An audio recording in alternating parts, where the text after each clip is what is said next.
Welcome back to WNST, Towson, Baltimore, and WNST.net.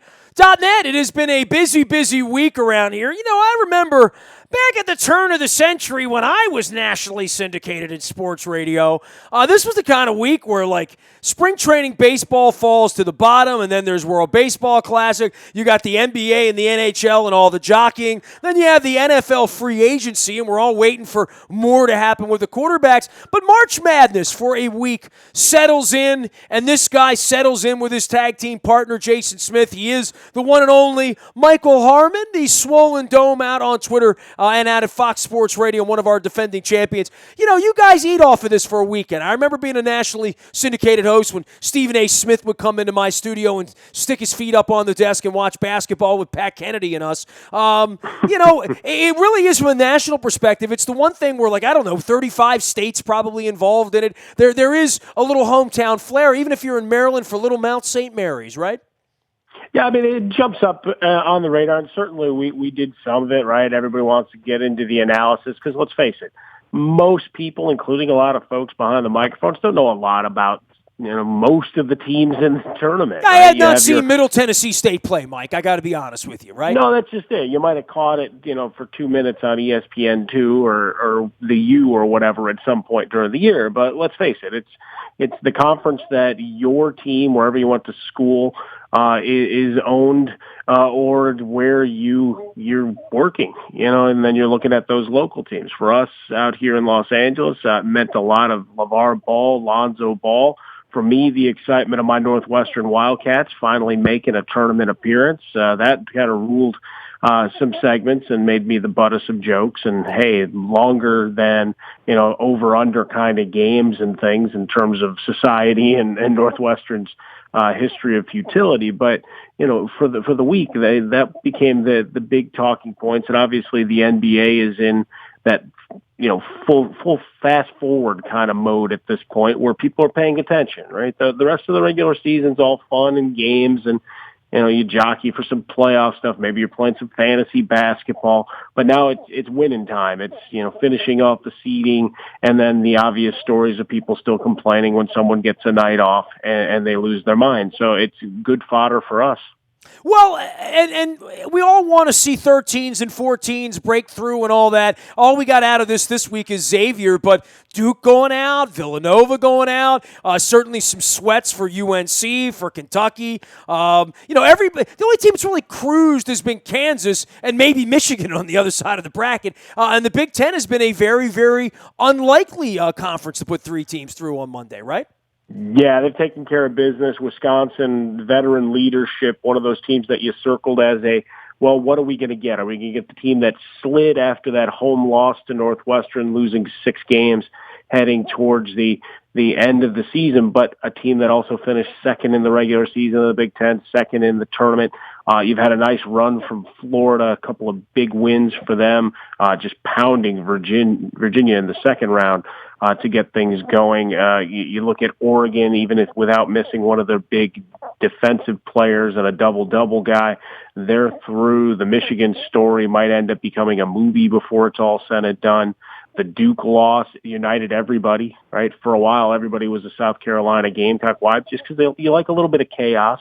And, one of the things that's been a mantra of mine and a story that, I've talked about a lot is, how much we like something until we don't, right? It's great all the time that Duke winning the right way and everything. And then it just became, we don't like Duke anymore because they're always there.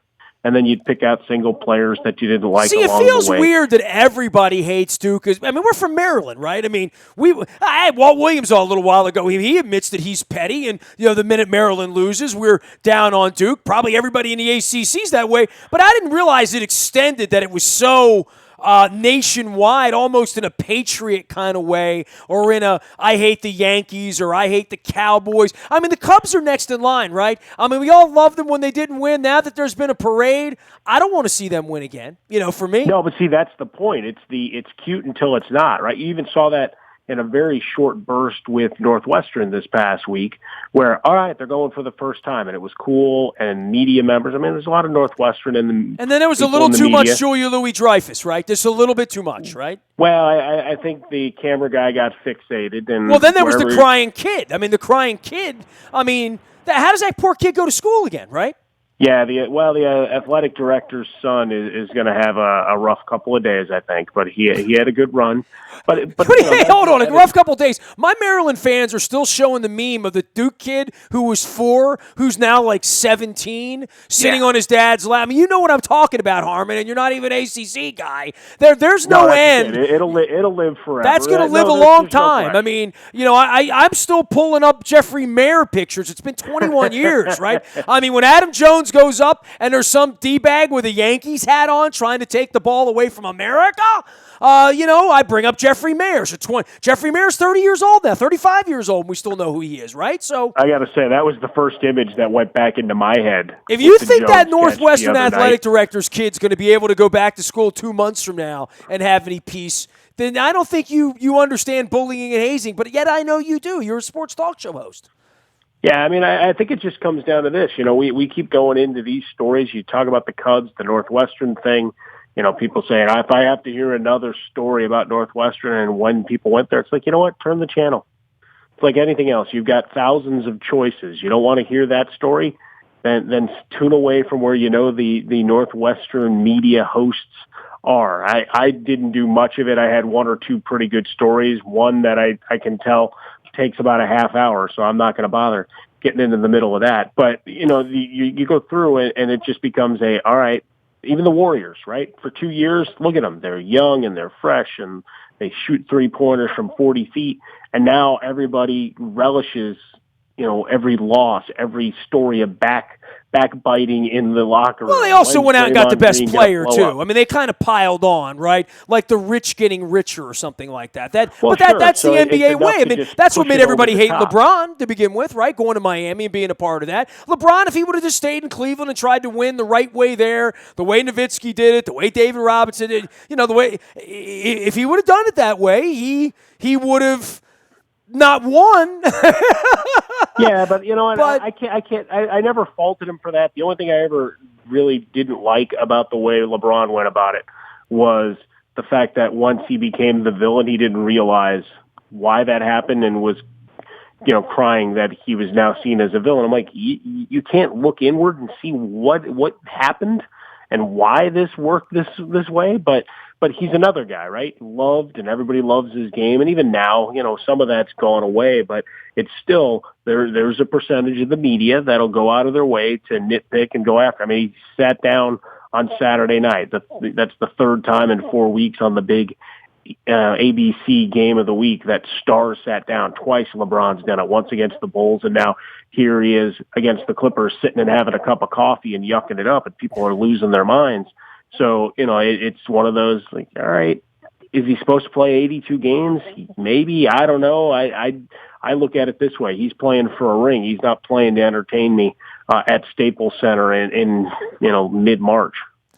He is Mike Harmon. He is the Swollen Dome out on Twitter at Fox Sports Radio. He has been, what are you talking mainly about? Has been NFL free agency has dominated your plate? I mean, obviously around here I've been making fun of the Redskins, which has been fun, waiting on the Cowboys to do something other than giving us cornerbacks, which has been fun. The Ravens have been, a good story over 2 weeks with a little bit of this and a little bit of that and picking up some players and losing some players. The World Baseball Classic's been something, Mike, that I didn't think I'd be talking to a guy like you about, but now that it's moved into your neck of the woods out there in Los Angeles for the week, and Adam Jones and Machado have been part of it, it's been a fascinating tournament. It's been better theater than the basketball tournament's been, quite frankly. Oh, we had a lot of fun. I mean, the basketball tournament gave us a day. Right? 2 of the first 3 days were about Northwestern and officiating controversies. And then Sunday it actually became about basketball. When you look at the World Baseball Classic, we've always had it on, and we watched Team Israel and some of the early rallies. I mean, some of these games seem like they don't have an end point. Like I'm watching a game that's been repurposed and isn't 9 innings. It just seems like it's so long. But for the crowds that they have amassed, at some of the facilities, they've had some really good crowds and really excitable crowds where you can see that, folks are getting into it. The players are responding in kind. There's been some big moments. That Adam Jones thing, hell, Topps made a trading card of it at last report. They've sold thousands of that image of him going into the stands. So, I mean, you've got folks that are excited about it, and certainly coming here to Los Angeles, adding the little bit of flavor. I mean, it's a nice melting pot city here, so you've got pockets of folks ready to go. I know there's a pretty decent Japanese contingency ready for the. Well, hey, I went to that game, right? 8 years ago when that game happened out at Dodger Stadium. I sat very close to the seats where we sat with you and your daughter on the 30-30 tour at Dodger Stadium. I love Dodger Stadium, and I saw Roy Oswalt against Dice K there in a semifinal game, and there were 45,000 Japanese fans in the stadium banging bangers, eating noodles, and yelling for Ichiro. It was an incredible environment for a baseball game out there. But I don't know that this tournament's ever going to catch on here. I mean, it's just not. And when Adam Jones is making the kind of plays he's making, and it's 2 o'clock in the morning back here, and everybody's asleep and just watching the highlight reel, it's different. But I thought the U.S.-Dominican game in Miami certainly caught the attention of some people on a weekend that was kind of soft, right? I mean, it was all conference tournament basketball, but I thought it got eaten up by March Madness over the weekend. I don't know what the long-term thought is with that, because the coaches and the management people in baseball hate it. But they're making a little bit of money off of it, and then when they put them together and the Dominican guys and the Puerto Rican guys and the Venezuelan guys and the people with national interests, nationalistic interests get involved, it becomes exciting because they care, It feels like there's something at stake when they're playing. Yeah, I don't know that it'll ever get over fully. But one thing that did come out of this, and I mean, for you guys, you had to be excited to see that, you got Adam Jones front and center, Giancarlo Stanton with mammoth home runs. It helps to build that star power, because that's obviously what baseball needs right now, is more of the NBA model and even football to a lesser degree, where we've got those guys that are superhuman and push to the top and get that extra run. And for Stanton and Jones, we're not talking about basic minor or spring training baseball, I should say right now. Sorry, I had minor leagues flow through because it spills into the only story anybody cared about in spring training, which was what was Tim Tebow going to do, right? That's the only story that's cut through spring training at all. So here you actually have a couple of your biggest stars on this stage that you can throw into the highlight reel. Now, again, it's not going to win out over the fun and excitement of college basketball, and now that Duke lost, certainly, that's going to push it to a whole other level, right? Because you'll get the articles, you'll get the breakdowns and everything there. It's a little bit of the coaching carousel.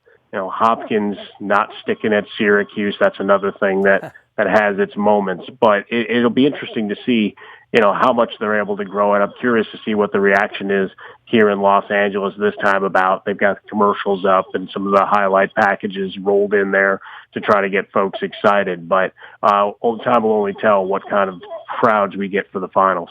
He is Mike Harmon. He is a Swollen Dome on Twitter as well as out at Fox Sports Radio. Mike's always great catching up with you, man. Appreciate the time as always. We'll check in again right around opening day, man. Fun stuff, man. 2 weeks and counting. 2 weeks and counting, man. First pitch, beer starts at 9 a.m. We'll be running around downtown as well. We had head coach Barry Trotz out with us this week at the Greenmount Station. We're going to be setting up some more live shows and ways to rock our red with the Caps. The Wizards going into the playoffs. And, of course, March Madness continues here this weekend. I'm a little bummed I didn't make it to San Jose, but I am going to make it to Phoenix this week. The NFL owners' meetings, I'll be broadcasting live from the Biltmore in Arizona, beginning on Monday. So you can check that out. Anything you miss around here, you can find in the Buy a Toyota Audio Vault 24 hours a day from anywhere in the world. Just download the TuneIn Radio app. We do come in crystal clear from anywhere in the world. The morning newspaper ships to your email inbox at 7 a.m. That's powered up by Planet Fitness and PlanetFitness.com, where it's still $10 a month to get in the best shape of your life. Don't forget, if there's breaking news, anything happens with the Maryland or Mello or the Orioles or their roster or the Ravens or free agents, you get it first in the WNST text service. Sign up there. Be amongst the 10,000 people getting that and subscribing. It's all brought to you by Coons Ford of Security Boulevard. Dennis will be here on Thursday driving you home. But if you're on our text service, you know that you get the news first. Spam-free. Pretty good service we got there. Spread the word for us. And if you need anything from me, nasty at WNST.net finds me. I am a very available individual. Facebook, Twitter, LinkedIn, Snapchat, Instagram, streaming live on our Facebook Live as well as our YouTube WNSTV channel. And if you want to go on our London trip, we still have some space. We announced some new pricing and some new offers up at WNST.net under the Road Trips tab. You can check that out, or you can just email me anytime. Facebook, Twitter, LinkedIn, Snapchat, Instagram, anywhere you are, we are WNST.net, AM 1570 and WNST Towson, Baltimore, and we never stop talking Baltimore sports.